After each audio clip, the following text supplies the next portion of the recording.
30 секунд. Именно столько времени понадобилось, чтобы город, когда-то процветающий, исчез в воздухе. В полдень 13 августа 1989 года в местности, известной как Понежог в центре Советского Союза, произошла катастрофа, которая до сих пор окружена тайной. Горожане, занимавшиеся повседневными делами, даже не успели понять, что происходит, когда в небе раздался оглушительный гул. Взгляд на небо привел их к ослепительному свету, который заполнил весь горизонт. В момент, когда они попытались понять, что происходит, произошло нечто невероятное. В считанные секунды здания и улицы, знакомые каждому, просто исчезли. Пыль поднялась в воздух, а затем замерла, как будто время остановилось. Люди, которые могли бы стать свидетелями этого события, в одно мгновение исчезли вместе с городом. Самые разные версии о произошедшем начали циркулировать, но официальные власти хранили молчание, устраняя все упоминания о трагедии. Кто-то говорил о ядерных испытаниях, другие утверждали, что это был результат секретного эксперимента, в котором участвовали ученые из закрытых центров. Многие семьи, потерявшие своих близких, остались без ответа, не имея понятия, что произошло с их родными.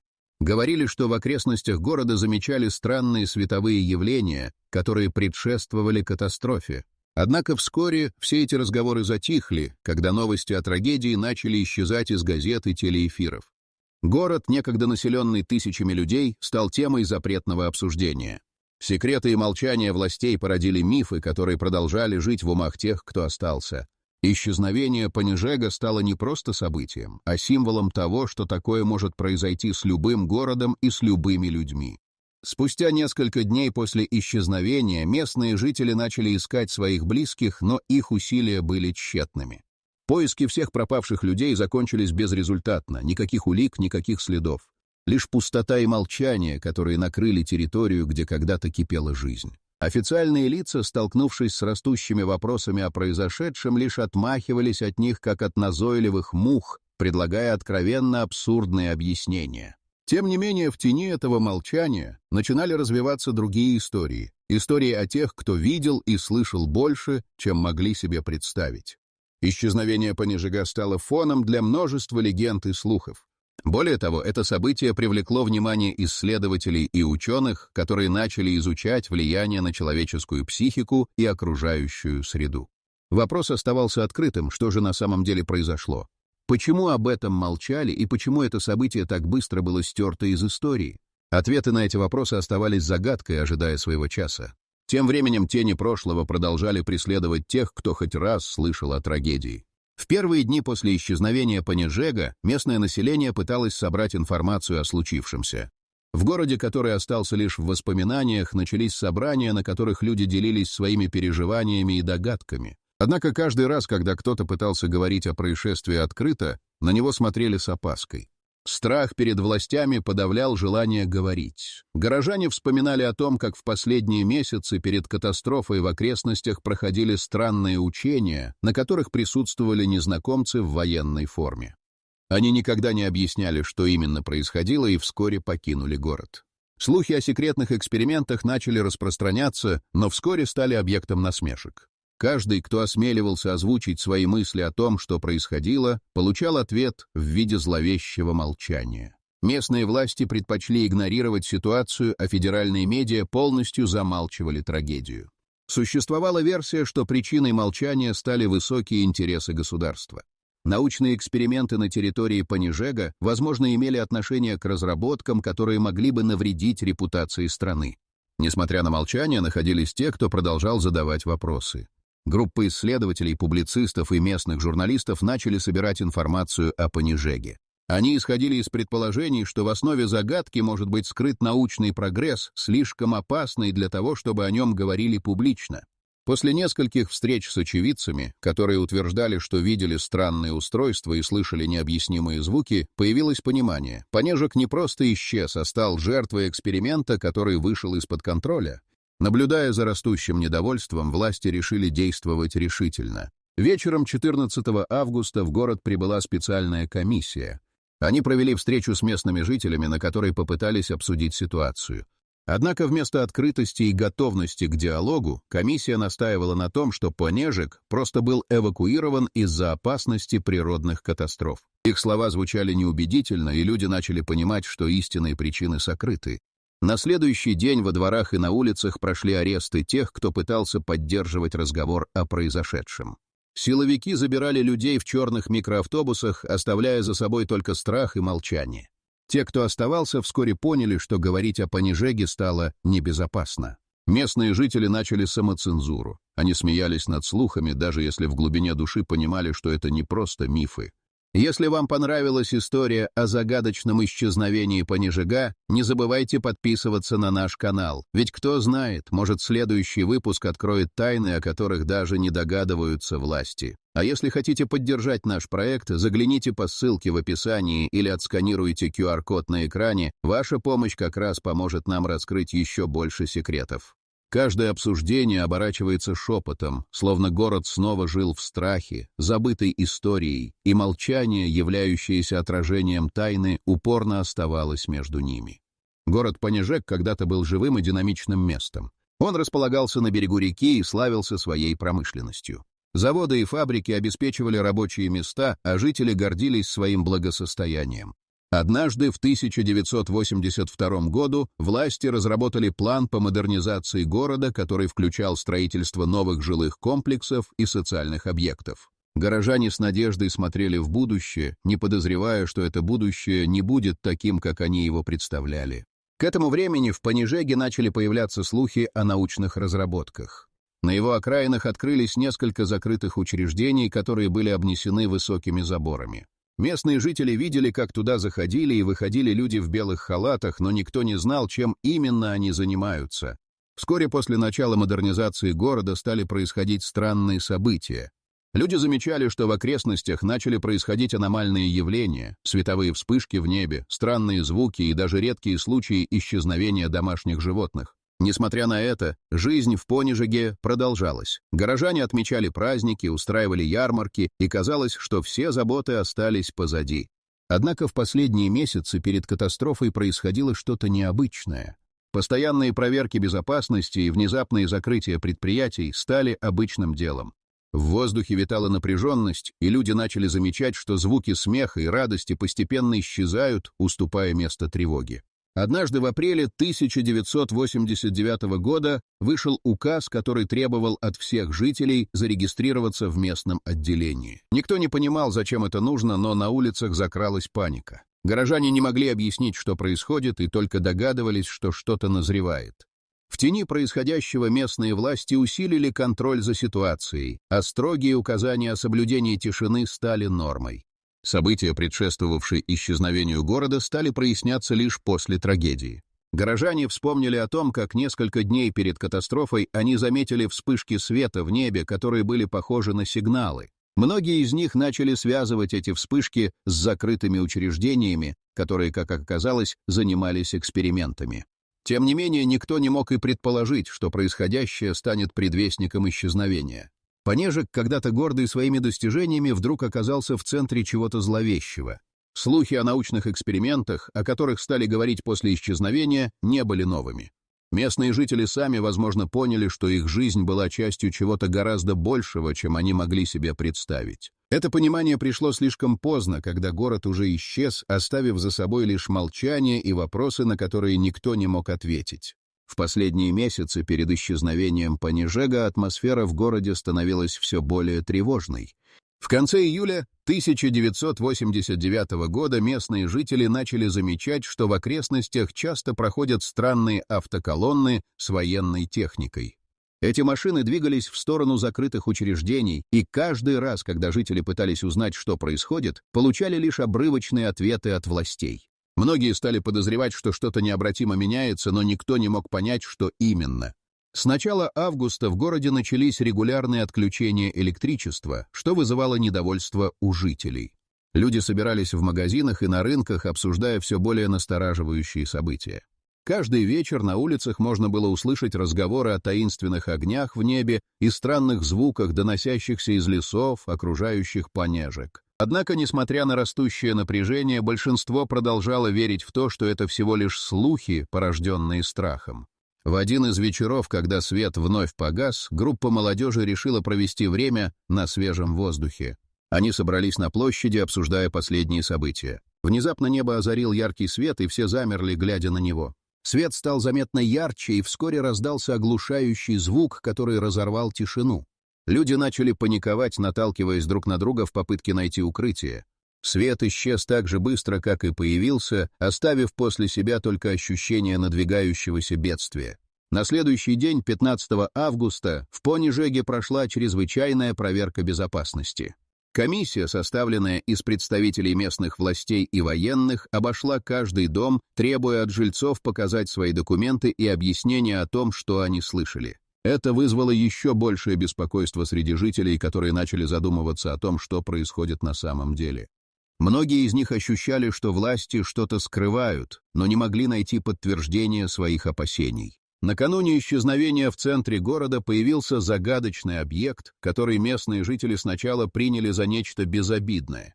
Это был большой металлический купол, окруженный охраной. Никто не знал, для чего он предназначен, и даже самые смелые попытки приблизиться к нему заканчивались неудачей. Горожане начали обсуждать, что это может быть экспериментальным устройством, но большинство отмахивалось от этих идей как от безумных. Вечером 13 августа, когда на улице снова раздался гул, люди, собравшиеся на площади, почувствовали нарастающее напряжение. Это был тот самый момент, когда страх и ожидание достигли критической точки. Напряжение в воздухе было ощутимо. Внезапно раздался еще один резкий звук, и в небе вновь возникло ослепительное свечение. Люди замерли в ожидании. На этот раз никто не успел заметить, как быстро все стало неважным. Когда свечение исчезло, Понежег потерялся в тишине. Город, когда-то живой и полный надежд, стал жертвой таинственного эксперимента, который оставил лишь пустоту и неопределенность. После исчезновения Понежега новости о городе стали распространяться через слухи и спекуляции. Вскоре местные жители начали связывать исчезновение с проводимыми в окрестностях секретными экспериментами. Появились обрывочные свидетельства о том, что в закрытых учреждениях проводились опыты, связанные с использованием высоких технологий и, возможно, даже с манипуляцией временем и пространством. Эти слухи обрастали новыми деталями, напоминая сюжеты фантастических романов. В одной из таких историй говорилось о том, что экспериментальные установки могли изменять структуру материи. Люди, которые когда-то работали на этих объектах, начали делиться воспоминаниями о странных устройствах, которые, по их словам, могли вызывать временные аномалии. Некоторые утверждали, что становились свидетелями того, как предметы исчезали, а затем вновь появлялись в другом месте. Однако с каждым рассказом становилось все яснее. Эти эксперименты вышли из-под контроля. Максим, один из последних оставшихся жителей, не мог смириться с мыслью о том, что его родной город стерли с лица земли. Он вспомнил о своих детских друзьях, которые пропали без вести, и начал собственное расследование. Максим собрал группу единомышленников, которые были готовы рискнуть всем, чтобы раскопать правду. Они начали искать информацию о закрытых учреждениях, надеясь выяснить, что именно произошло в последние месяцы существования Понежега. Вскоре группа наткнулась на старые документы и видеозаписи, хранившиеся в архивах. На одном из видео они увидели ученых, обсуждающих результаты испытаний. Их лица были напряжены, и хотя видеозапись была нечеткой, можно было разглядеть, как они упоминали о том, что их эксперименты могут привести к непредсказуемым последствиям. Максим почувствовал, как его охватывает гнев. Эти ученые знали о рисках, но продолжали работу. Тем временем в городе усилились репрессии. Власти начали преследовать тех, кто задавал слишком много вопросов. Каждый, кто замечал что-то подозрительное, рисковал быть арестованным. Несмотря на угрозы, Максим и его команда продолжали искать поддержку среди соседних деревень, надеясь привлечь внимание к исчезновению Понежега. Они смогли создать сеть информаторов, которые собирали информацию о движении военной техники и изменениях в окрестностях. В одну из ночей, когда группа собиралась вновь обсудить свои находки, они получили анонимное сообщение с предупреждением. Отправитель утверждал, что эксперимент, проводимый в Понежеге, на самом деле был направлен на создание устройства для перемещения людей в иной временной поток. Эта информация шокировала Максима и его друзей. Они поняли, что их город мог стать жертвой не случайного эксперимента, а намеренного акта, преследующего цели, выходящие за рамки обычного понимания. Понимая, что времени осталось мало, Максим принял решение. Они должны пробраться на территорию закрытого учреждения, чтобы собрать доказательства и раскрыть правду. Каждый в команде осознавал, что это рискованное предприятие, но желание узнать, что произошло с их родным городом, заставляло их двигаться вперед, преодолевая страх. Ночь постепенно окутала Понежег, и команда решила выдвинуться к экспериментальному объекту, который стал символом их борьбы за справедливость. Максим и его команда тщательно подготовились к ночному рейду на территорию закрытого учреждения. Вооружившись фонарями и записывающими устройствами, они прошли через заросли леса, который окружал объект. Сердца стучали в унисон, когда они подошли к высокому забору с колючей проволокой. С трудом преодолев препятствие, они оказались на заброшенной территории, где когда-то кипела жизнь. Свет фонарей пробежал по стенам здания, излучая тени, которые казались живыми. Максим вспомнил, как иногда из этих полученных лабораторий доносились звуки, и его охватило чувство тревоги. Они начали исследовать ближайшие помещения, в которых находили старое оборудование и папки с документами. На одной из стен висела карта, отмеченная разными точками. Максим заметил, что одна из них находилась в центре города. Это место, где исчезновение произошло. Решив углубиться, команда обнаружила заброшенный офис, в котором осталась неразобранная документация. Среди них находились свидетельства очевидцев, которые когда-то работали в учреждении. Некоторые из этих записей содержали шокирующее описание происходившего. Энергетическая аномалия во время испытаний, эксперименты с пространственной материей, результаты превышают ожидаемые показатели, фразы, которые внезапно оживили теории о катастрофе. Пока они читали, к ним подошел один из местных жителей, Игорь, который также был свидетелем странных событий. Он рассказал, как в дни перед исчезновением видел, как люди в белых халатах спешили в лабораторию. Игорь утверждал, что слышал голоса, которые говорили о проблемах с гравитацией. Его слова подтвердили информацию, которую команда уже собрала. Он также заметил, что после отключения электричества в городе люди стали исчезать, и это казалось связанным с происходящим в учреждении. Внезапно раздался звук шагов, и команда замерла. На подходе к зданию раздавались голоса охранников. Максим быстро скомандовал всем укрыться за ближайшими ящиками. Они замерли в ожидании, пока фигуры охранников прошли мимо. Сердца стучали в ушах, и они чувствовали, как напряжение нарастает с каждой секундой. Когда охранники ушли, команда вновь продолжила свои поиски. Наконец они наткнулись на небольшой зал, где находилась странная установка, окруженная множеством проводов. На экране проецировались данные, которые невозможно было понять. Максим достал видеокамеру и начал записывать, когда его внимание привлек другой экран, на котором мелькали изображения людей. Это были лица пропавших жителей Понежега. Он почувствовал, как его охватывает гнев и ужас. Они не просто исчезли, их судьбы были связаны с экспериментами. Команда поняла, что находится на пороге раскрытия тайны, которая могла разрушить молчание властей. Однако время противостояло им. Они знали, что если охранники вернутся, их ловкость и храбрость могут не спасти. Уходя с записанными свидетельствами, они осознали, что теперь у них есть доказательства, которые могут изменить ход событий и вернуть память о Понежеге. Но они также понимали, что теперь их жизнь на грани опасности. Каждое решение, каждое движение могло стать решающим. Вернувшись из закрытого учреждения, Максим и его команда были полны решимости поделиться своими находками с оставшимися жителями Понежега. Однако накануне их возвращения в город начались репрессии, организованные властями. Утром 15 августа по всему региону прошли обыски, и многих местных жителей задержали. Ситуация накалялась, и страх охватил город. Власти пытались подавить информацию о случившемся, угрожая тем, кто осмеливался задавать вопросы. Максим осознал, что их действия должны быть предельно осторожными. Они связались с несколькими доверенными людьми, чтобы попытаться организовать собрание, где можно было бы обсудить их открытие. Однако вскоре они узнали, что к городу прибыла специальная группа оперативников, задача которых состояла в том, чтобы устранить любые следы информации о Понежеге. Вечером того же дня, когда Максим с командой подготовились к встрече, раздался стук в дверь. Это был Игорь, который в панике сообщил, что власти уже знают о их планах. Группа оперативников начала задерживать всех, кто пытался собрать людей. Они искали того, кто мог бы организовать собрание. Максим почувствовал, как время уходит, и необходимость действовать стала критической. Решив не откладывать дело, команда сделала видеозаписи с документацией, которую они собрали в закрытом учреждении, и спрятала их в безопасное место. Максим отправил своих друзей по разным направлениям, чтобы они могли предупредить как можно больше людей о предстоящей опасности. Люди должны были знать правду, даже если это означало риск. Тем временем в центре города разразилась паника. Группа оперативников начала разгонять собрания, запугивая местных жителей. Они использовали силу, чтобы заставить людей замолчать. Максим, наблюдая за этим из укрытия, чувствовал гнев, когда видел, как беззащитные люди подвергаются насилию только за то, что хотят знать правду. Он понимал, что власти не остановятся ни перед чем, чтобы сохранить молчание. К ночи в Понежиге царила тишина, нарушаемая только звуками автомобильных патрулей, которые проезжали по улицам.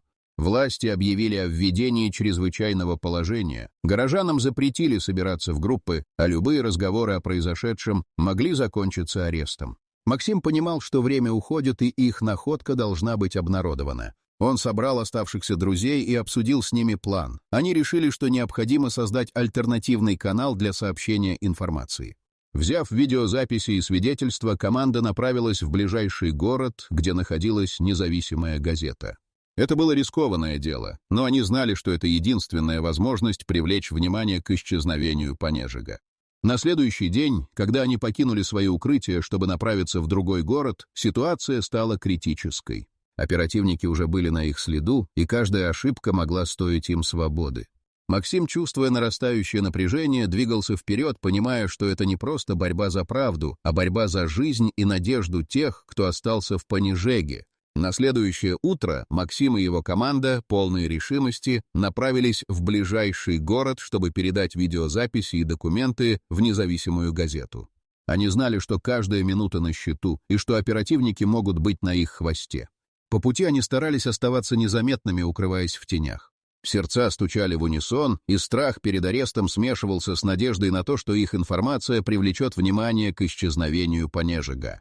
Когда они прибыли в город, Максим заметил, что в воздухе витала напряженность. Люди переговаривались шепотом, осматриваясь по сторонам. Команда быстро нашла редакцию газеты и, вбежав внутрь, объяснила ситуацию. Журналисты, шокированные рассказом о пропавшем городе, согласились опубликовать материал немедленно. Они начали просматривать записи, и вскоре в редакции воцарилась тишина. Каждый был потрясен увиденным. В этот момент раздался резкий стук в дверь. Это была группа оперативников. Их лица выражали готовность к действию. Максим понял, что времени остается совсем мало. Они успели передать записи и документы редакции, но теперь им нужно было спасаться.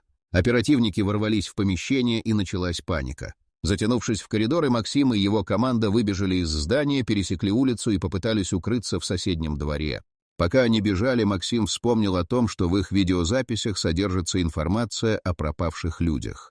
Он вдруг осознал, что эти записи могут содержать не только доказательства экспериментов, но и полноценные свидетельства тех, кто исчез. Возможно, кто-то из них был жив и мог рассказать о своем опыте. Эта мысль стала для него моральным маяком, и он с новыми силами кинулся вперед. Собравшись, команда решила вернуться к Понежигу, но на этот раз с четкой целью. Они должны найти тех, кто пропал, и выяснить, что с ними произошло. Они знали, что возвращение в город будет опасным, но их желание узнать правду было сильнее страха. Вскоре они оказались на границе старой территории родного города. Проходя через знакомые места, которые теперь казались заброшенными, они начали искать улики. Каждое здание стало потенциальным местом, где могли находиться пропавшие люди. Максим вспомнил, как его лучшая подруга Таня всегда говорила о заброшенной церкви на окраине Понежига. Она упоминала о том, что там иногда собирались люди, чтобы скрыться от репрессий. Группа направилась туда. Когда они вошли в церковь, их глаза встретились с пыльными стенами и затхлым воздухом. Сердце Максима забилось быстрее, когда он увидел несколько фигур, скрывающихся в тени. Это были люди, которые исчезли, среди них была Таня. Максим с трудом сдерживал слезы, когда подошел к ней. Она выглядела истощенной, но живая. Таня рассказала, как она попала сюда. Она и несколько других людей стали свидетелями экспериментов и решили скрыться в церкви. Они были в шоке от того, что весь город исчез, и пережили ужасные испытания. Она описала, как они наблюдали за тестами, которые проводились в закрытом учреждении, и о том, как люди исчезали, когда включались странные установки. Максим понял, что теперь у него есть возможность не только вернуть людей, но и разоблачить истинные масштабы экспериментов. Они спешно покинули церковь, полной решимости рассказать миру о том, что произошло с Понежигом. Доказательства, собранные ими, стали ключом к раскрытию заговора, но теперь им необходимо было действовать быстро, прежде чем власти снова закроют доступ к правде. Выбравшись из церкви, Максим, Таня и остальные жители Понежега знали, что время на исходе. Они должны были найти способ донести правду о произошедшем до широкой общественности. Эксперименты, о которых они узнали, были ужасны, и их последствия могли затронуть не только Понежег, но и другие города. По возвращении к своей группе они начали обсуждать, как именно донести информацию до мира. Максим вспомнил о старом радиопередатчике, который оставался у его семьи. Он знал, что последние новости о Понежеге должны быть опубликованы именно сейчас, пока власти еще не успели установить контроль над ситуацией. Он и его команда решили, что нужно использовать этот передатчик, чтобы отправить сообщение, которое сможет достучаться до журналистов и активистов за пределами региона. Команда разделилась на две группы. Одна группа осталась охранять Таню и других людей, а Максим с несколькими смельчаками направился в дом своей семьи. По пути они слышали, как в городе усиливается давление со стороны властей. Машины проезжали мимо, а полицейские патрули искали кого угодно подозрительного. Время поджимало, и каждая секунда могла стать решающей. Когда Максим добрался до своего дома, он стал искать радиопередатчик.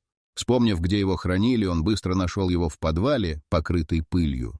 Подключив устройство, он начал настраивать частоту. В то время как его друзья охраняли вход, Максим вспомнил о том, как в детстве слушал свои любимые передачи. Теперь он надеялся, что его голос сможет достучаться до ушей тех, кто способен помочь. Собравшись вокруг передатчика, Максим начал говорить. Он рассказал о том, что произошло с Понежигом, и о бесчеловечных экспериментах, которые проводились на его жителях. Его голос звучал уверенно, но в то же время в нем чувствовалась тревога. Он призвал всех, кто мог услышать, откликнуться и помочь разоблачить правду. Когда сообщение было отправлено, команда почувствовала облегчение, но радость длилась недолго. Они услышали шаги за пределами дома. Власти пришли в поисках. Максим и его друзья быстро покинули дом, пройдя через задний двор, и укрылись в лесу. Оперативники все ближе, и им нужно было найти безопасное место, чтобы дождаться ответа на свое сообщение. На следующее утро они услышали шум машин. Это была группа активистов и журналистов, которые откликнулись на призыв Максима. Люди из соседних деревень также пришли на помощь, чтобы поддержать жителей Понежега. На поле перед ними собралась толпа, готовая бороться за правду. Вскоре их голоса начали звучать громче, и они требовали объяснений от властей. Ситуация постепенно накалялась. Власти, оказавшись под давлением, начали закрывать доступ к информации, но теперь это уже не удастся сделать. Журналисты начали снимать репортажи, в которых поднимали вопрос о пропавшем городе. Максим и его команда стали символом борьбы за правду, и их история начала обрастать новыми подробностями. Наследие Понежега, вновь всплывшее на поверхность, стало мощным аргументом в борьбе с системой. Люди начали вспоминать о своих родных и друзьях, которые пропали, о том, что с ними произошло. Вскоре началась кампания, призывающая к расследованию. Максим чувствовал, как волнение охватывает город, наконец они были услышаны. Они понимали, что еще много предстоит сделать, но теперь у них была сила и поддержка, необходимая для того, чтобы вернуть память о Понежеге и его жителях. Вскоре после того, как жители Понежега и активисты начали привлекать внимание к исчезновению города, ситуация стремительно изменилась. Пресса, накрытая волной общественного интереса, начала публиковать развернутые репортажи о трагедии, а ораторы на митингах призывали к расследованию. Люди со всей страны стали поддерживать движение, требуя правды о секретных экспериментах, проводившихся в Понежеге. Максим, несмотря на напряжение, чувствовал, что они на правильном пути. Вскоре к ним присоединились научные группы, заинтересованные в исследовании событий, произошедших в городе. Эти группы начали собирать образцы Земли и проводить анализы, чтобы понять, что произошло на самом деле. Данные, полученные от местных жителей, стали основой для новых исследований, которые вскоре привлекли внимание ученых со всего мира. По мере того, как исследования продолжались, открывались новые факты. Ученые начали обнаруживать аномалии в структуре почвы и энергополя на месте исчезновения Понежега. Многие из них предполагали, что эксперименты, проводившиеся в закрытых учреждениях, были связаны с изменением гравитации или даже временными и пространственными аномалиями. Эти выводы стали шокирующими и подтверждали, что город исчез не просто так. С каждым новым открытием все больше людей узнавали о Понежеге. Название стало синонимом борьбы за правду и человеческие права. Власти, оказавшись под давлением, были вынуждены начать официальное расследование. Они признали, что проводимые эксперименты вышли из-под контроля и привели к непоправимым последствиям, от которых пострадали многие. Это признание стало важным шагом в восстановлении справедливости. Максим и Таня вместе с другими жителями стали символами надежды для многих. Их история вошла в учебники, и на каждом шагу люди вспоминали о Понежеге, о том, как важно бороться за правду и защищать своих близких. Память о городе, который исчез за 30 секунд, оказалась живой. Если вам интересны такие мистические истории, как судьба Понежега, не забудьте подписаться на наш канал. А если хотите, чтобы мы продолжали раскрывать такие тайны, ваша поддержка через донат будет очень кстати. Ссылка в описании или QR-код на экране. Кто знает, может, за следующие 30 секунд мы расскажем еще больше удивительных фактов. Стены были увековечены в памятниках и мемориалах, и с течением времени Понежег стал местом, куда люди приходили, чтобы почтить память пропавших и поддержать тех, кто остался. Несмотря на все испытания, Максим и Таня продолжали активно работать над восстановлением города.